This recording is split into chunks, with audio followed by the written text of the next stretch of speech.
is Cathy Bender, and I am a Vice President and Senior Financial Advisor with Merrill Lynch here in Nashville. I actually attended Vanderbilt from 1978 to 82. Now, how would you describe your general mood or feeling when you think back on your Vanderbilt days? Well, that's a good question. I thought you'd never ask. You know, my Vanderbilt experience was eye-opening because I really grew up in an environment, and my high school and early education was an environment where it was always predominantly white.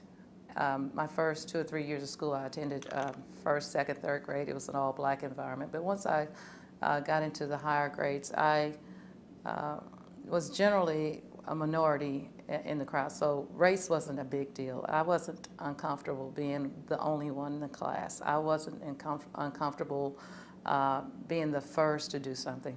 But my experience at Vanderbilt was such that it wasn't about racism so much for me. I thought it was more about classism.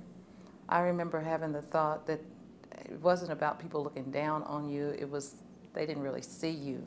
You weren't a part of, and it was hard to integrate yourself into all of the opportunities that were there. And I'm sure that there were so many things that I would have enjoyed doing, but that I did not have the opportunity to do during the years that I was attending Vanderbilt. So when I left Vanderbilt, as many of my peers who are African American, we had kind of vowed that that would be the end of Vanderbilt and we would not be doing a lot with the university in the future. And I am happy to say that because of some really great changes at the university, that I have actually come full circle, and I buy into Vanderbilt in a huge way. I think it's an awesome school. How long was it, do you think it was, before you turned that corner? Well, I think I actually left Vanderbilt. Once I graduated, I remember getting a call from June Stewart, who was the women's athletic director back then. And after I graduated, she called and she invited me to come back and be the keynote speaker for one of the athletic banquets. And I recall telling her that I had no interest in ever coming back to Vanderbilt. And she said, "Oh, but Cathy, you'll be the first woman to do this." And I said, "You mean I'll be the first woman and the first black?" And she said, "All of those. You can be all of those." And so I did it. And what happened is, I remember very clearly going back, but I needed to go back, and it was kind of a cleansing. I remember that that talk was about, you know, not being included, and not racism so much, but classism, and how it wasn't the classroom that was so difficult, it was getting to the classroom and deciding if, you know, fighting for air, and are you going to stay in the middle of the walkway, or are you going to move to the left or the right, you know, those kinds of things. But once I did that, it was almost like a burden was removed, and I could just be free with Vanderbilt. I was shocked. I got a standing ovation. I thought I'd get booed, so my intentions were kind of thrown off with that presentation. But since then, I have had the opportunity to go back and to actually see the commitment that the university has made to diversity and to inclusiveness, and I'm just always amazed at the top-notch caliber of opportunities that are made available to a student at Vanderbilt. So I'm just really, so your question was, what was the time frame? It probably was about 10 years after I graduated that I really bought into a new Vanderbilt. Now, and you mentioned this concept, this is jumping ahead to another one of our questions.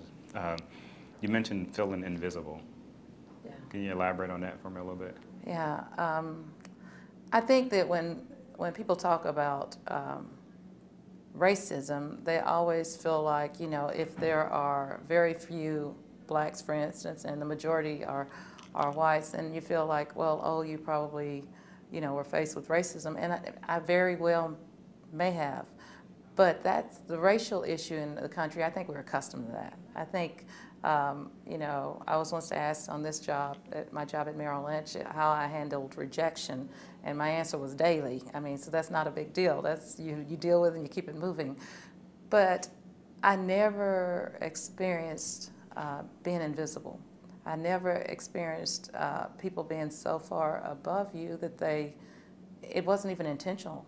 You were just disregarded. You know, you were there, but you weren't there.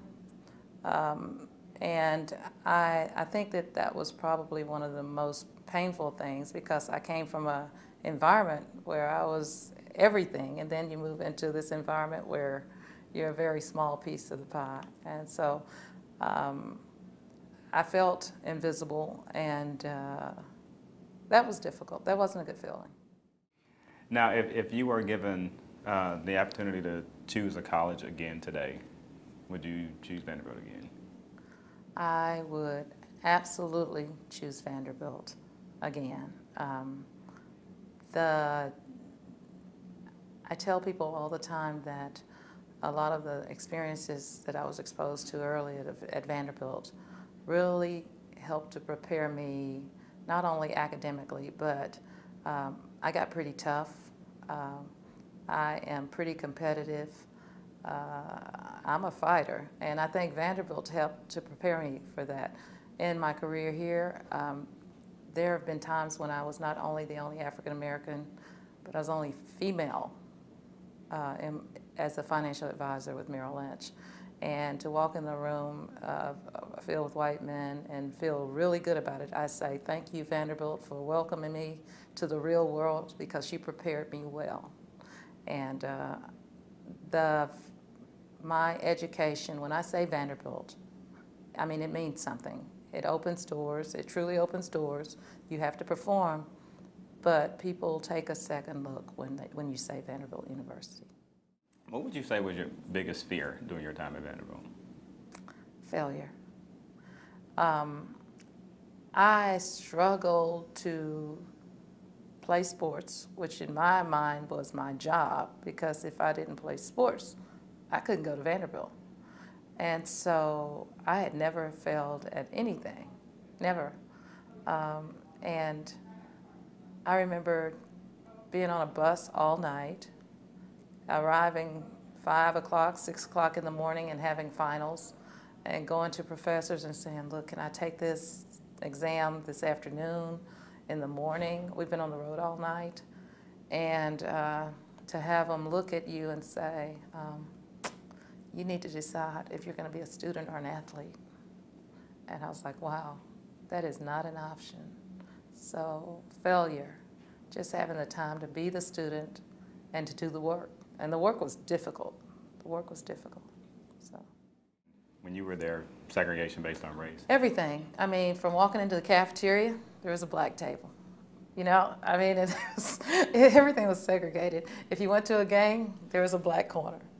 And that's amazing, because I pride myself on having great friends from my first job, which was with DuPont. I have friends from that first job that I still see and visit with often. In my workplace now, I have great friends. I don't have white girlfriends from Vanderbilt. And I'm thinking, how did that happen? You live on the hall with people for 4 years, and you don't cultivate relationships, even from the basketball. People I traveled all over the country with. I think it was the mindset of the era, but how do you not have any of those relationships?